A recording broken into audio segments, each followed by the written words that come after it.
हाय दोस्तों,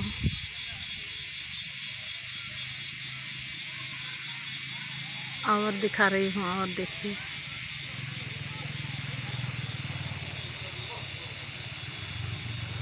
अभी का सीन को देखिएगा।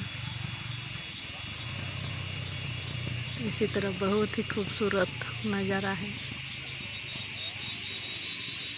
मिजोरम तो इसी तरह पेड़ पौधा इसी तरह ही रहते हैं।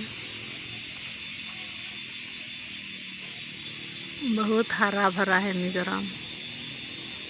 भले दूसरा कुछ हो ना हो, लेकिन सीन तो बहुत अच्छा रहता है। बहुत हरा भरा रहता है।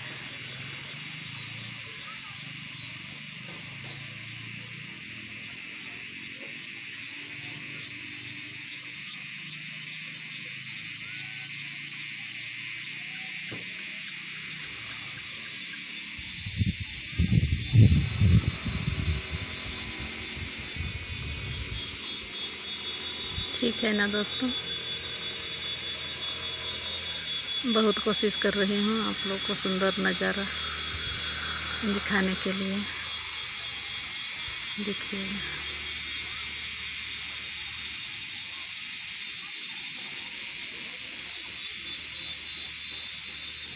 ठीक है ना दोस्तों।